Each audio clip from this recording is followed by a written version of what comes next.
If you are in a relationship or about to be in a relationship, a very important question you should ask yourself is, are we compatible? Do you both share the same values? Both of you must share similar ideologies about God, spirituality, money, family, life, etc. If as a Christian, you believe in tithing, honoring ministers of the gospel, serving in a local church, etc., and the person you are in or about to be in a relationship with does not believe in those same things, you should have a rethink about that relationship, because you will have issues in it. Love is not always enough to sustain or make a relationship work. Compatibility is key. Several relationships started based on love, but could not go any further because those involved have very little or nothing in common. A man has three components: the spirit, the soul, and the body. Therefore, as a human being, you are a spirit. You have a soul and you live in a body. The spirit is a part of you that is in the likeness of God. It is the part that relates to the spiritual realm. The soul consists of your mind, will, and emotions. It relates to the emotional and mental world, while the body is the one we see in the physical world. For a relationship to work, you should at least be compatible in at least 2 out of 3 parts of a person. Most advisably, the spirit and the soul. That is because the body does not carry as much importance as the other two. Also, in most cases, when you connect with a person's spirit and soul, you will find them physically attractive. When it comes to spiritual compatibility, both of you should be on the same page. If you are a genuine and fervent Christian, you should not be in a relationship with a person who is not serious about their faith or is an unbeliever. This is because there is a difference in what drives your being. Therefore, there will be conflict in such a relationship. 2 Corinthians chapter 6, verse 14 says, "Do not be unequally yoked together with unbelievers. For what fellowship is righteousness with lawlessness? And what communion has light with darkness?" This indicates how important spiritual compatibility is. Your church doctrines or beliefs should be similar to that of the other person. You should be exposed to the same kind of doctrine. Your souls ought to be compatible. That means you should reason alike. You should be able to connect emotionally and mentally. You should be interested in similar things. Your perspective about life and other things should be in line. If peradventure you are in a relationship with someone with that you are compatible spiritually, but it seems your souls are not connecting, another thing to check is if the person is teachable, or if the person has a flexible mind that can change, adapt, or adjust to your way of reasoning or seeing things. Another area of compatibility is in terms of your dreams, ambitions, and goals. The person you are in a relationship with should have what it takes to help you achieve your dreams and goals. You both must be going in the same direction and not the opposite direction.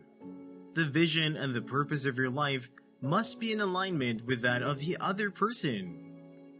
Being compatible means you both can agree and your lives are heading in the same direction. Therefore, both your spirits and soul must be compatible to have a good relationship. Friendship is a sign that you are on the path to having a good and healthy relationship. I know and I believe that the foundation of a good relationship is friendship. Friendship is a relationship between people who like each other and enjoy each other's company. A person you are in a relationship with should be someone you love being around and can spend quality time with. If you are not friends with the person you are in a relationship with, there is a very high tendency that such a relationship will crash. There should be companionship. You should be able to talk and discuss with them freely. For time, you should have enough to talk about. A question to ask yourself is that if sex and money are taken away from your relationship, what will you have left? Physical beauty will fade. Physical attraction is not enough to sustain a relationship. What will sustain a relationship is friendship, companionship, intimacy, and synergy you have built together with a person over time. Being friends with a person will make you truly know them. It will reveal their true identity and take away pretense. It takes time to build friendships. When you give time to your relationship, deception is revealed. No one can pretend for too long. They will surely show their true self. When you are friends with a person, you will feel at ease and comfortable around them. You will then notice you do not have to hide who you truly are.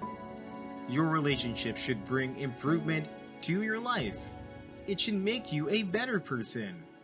It should increase you in every aspect and not reduce you. If you are in a relationship and it is not making you better or helping you in any way, my dear, it is not worth it. Another sign that you are on the path to a healthy relationship is mutualism. Mutualism is the sharing of a feeling, action, or relationship between two or more parties. The definition of mutual is something that goes both ways, such as when two people feel the same way about each other, or when two people like the same person. The effort both parties are putting to make the relationship work should be mutual. The effort should not be one-sided. Both of you should have the desire to make your relationship successful. The love and the affection ought to be mutual. If that is absent, then there is no relationship at all. Commitment should also be mutual. When all the effort to make things work is coming from only one person, it becomes stressful and overwhelming, and that relationship can crash. Accountability is also a sign.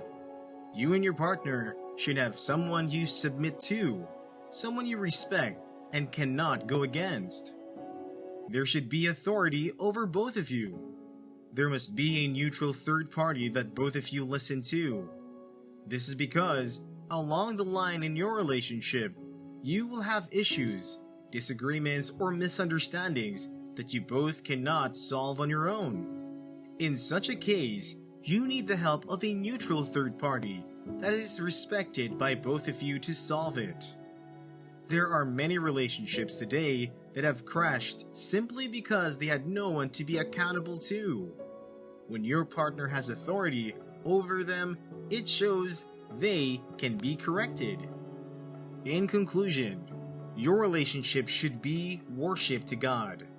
In every area, it should reverence, honor, and bring glory to the name of the Lord. God says to us, "Godliness is profitable to all things, having promise of this life and the life to come."